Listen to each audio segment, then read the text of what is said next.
Saya nampak sehari dua ni agak ganas sikit. Memang marah sangat dengan Tommy Thomas. Walaupun tuanku belum tarik lagi Darjah Tan Sri ni. Kita tariklah Darjah Tan Sri dia malam ni.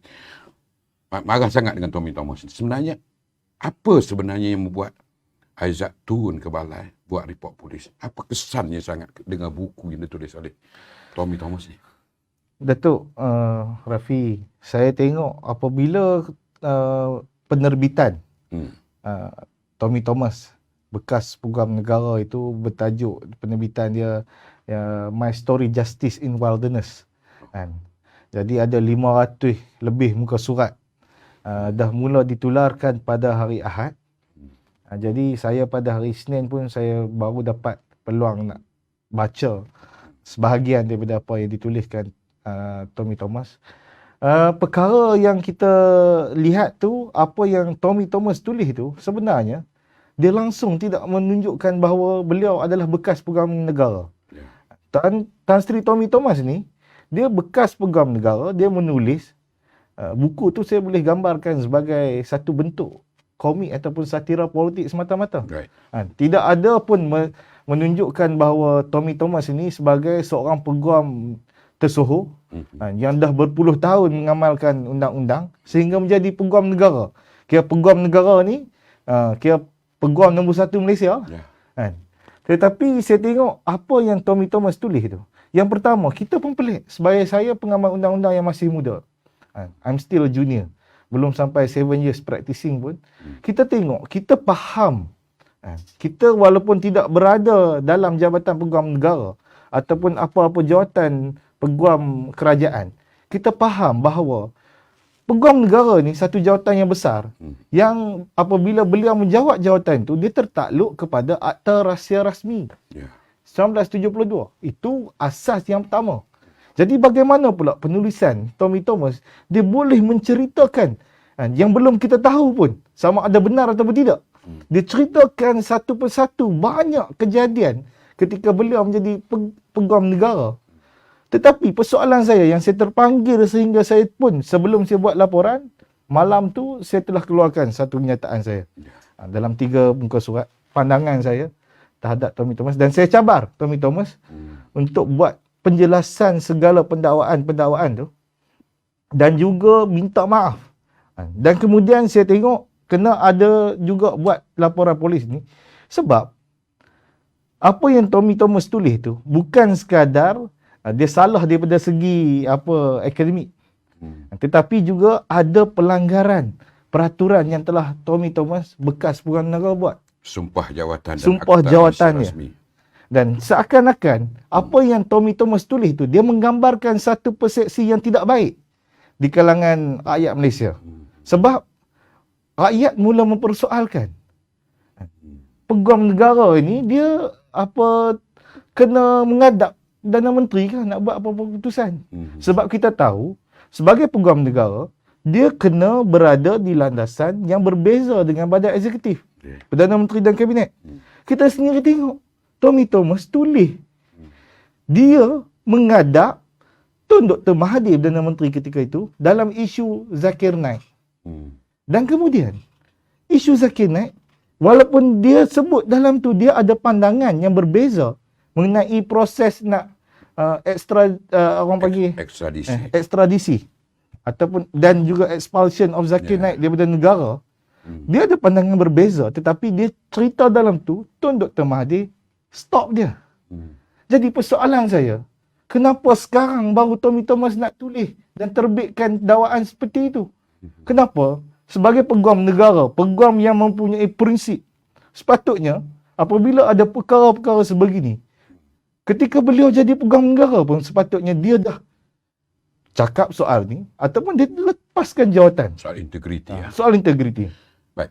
Saudara Aizat, bila buku itu beredar, Saudara Aizat sedar tak buku itu telah dilihat sebagai satu konspirasi oleh kerajaan sebelum ini menggunakan Tommy Thomas untuk mengenakan Najib ataupun Zaid Hamidi ataupun pemimpin-pemimpin lain. Ini sedang bercakap tidak? Saya, Datuk, bila saya tengok pendedahan lain Tommy Thomas tak sebut pasal selective prosecution, Okey. pendakwaan politik dan sebagainya.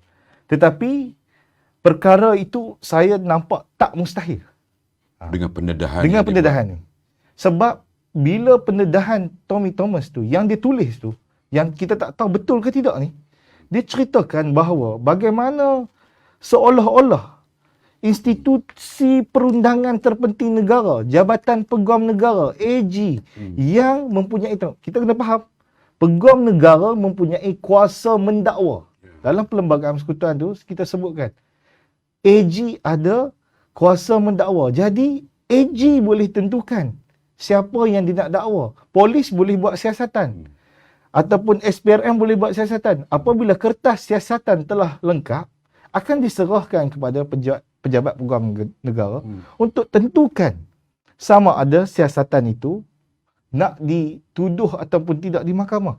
Jadi saya nampak tak mustahil, Datuk, peguam negara sebelum ini mungkin dijadikan tools, alat untuk nak menghalalkan untuk tindakan yang betul. dibuat. Baik, saya nak masih dalam soal Tommy Thomas. Setakat ini saya hanya melihat parti-parti politik pemuda UMNO terbaru. Saya tengok wanita UMNO, puteri UMNO. Bah Konsul sendiri tak ada tindakan dalam hal ini untuk nak buat report atau sebagainya. Setakat sekarang belum. Tapi saya tengok apabila antara bekas peguam negara pun dah buat laporan, dan kemudian kita tengok sendiri timbalan pendakwa raya yang senior di Jabatan Peguam Negara pun telah buat laporan. Mereka dakwa Tommy Thomas telah membuat satu fitnah besar. Jadi ini persoalannya. Mereka duduk di dalam Jabatan Peguam Negara dan mereka cakap Tommy Thomas memfitnah dalam penulisan beliau. Jadi perkara ni bukan main-main. Sebab fitnah ni dia boleh disabitkan kesalahan dalam kanun kesisaan. Baik, saya nak mengambil sisi yang berbeza sedikit. Seandainya apa yang didedahkan oleh Tommy Thomas di dalam buku itu sebagai benar, apa jadi dengan kes-kes yang melibatkan dia sebagai peguam negara? Perkara sebegini itu belum pernah terjadi, tapi saya telah adakan perbincangan dengan rakan-rakan saya yang menjadi peguam. Perkara ini sebenarnya kita apabila sekiranya yang tertulis di dalam buku beliau tu betul, jadi perkara pertama kita kena minta kerajaan hari ini, kita kena minta Yang di-Pertuan Agong, Kuasa tertinggi, kuasa tertinggi yang melantik peguam negara, kita tubuhkan satu Suruhanjaya khas, Suruhanjaya Diraja. Sebab nak kena tengok balik, Datuk. Segala pendakwaan, segala keputusan, siapa yang nak buat check and balance sekiranya peguam negara menjadi alat kepada pemerintah. Jadi saya juga malam ni saya boleh nyatakan, mungkin pemuda kita berani, kita nak cadangkan dulu kepada Duli Yang Maha Mulia, Yang di-Pertuan Agong, untuk kita tubuhkan satu Suruhanjaya Diraja. Kita nak buat satu siasatan mengenai kebenaran. Kalau benar, lihatlah balik berapa banyak kertas-kertas pertuduhan, keputusan-keputusan untuk yang AG Chambers decide untuk tarik balik kes. Kita tahu benda itu berlaku ketika Pakatan Harapan pemerintah. Jadi perkara ini kena tengok siapa nak jadi check and balance. Jadi itulah berbalik kenapa pemuda, walaupun pemuda UMNO tidak pun disebut di dalam penulisan tu, tapi kita terpanggil sebab kita tak mahu rakyat hilang kepercayaan kepada sistem perundangan negara ni. Saudara Aizat, setuju tak dengan saya? Sisi yang saya sebutkan tadi, kalau benar apa yang ditulis oleh Tommy Thomas, dia adalah satu komplot yang cukup besar yang telah menganiayakan ramai orang kerana tindakan Tommy Thomas. Saya setuju.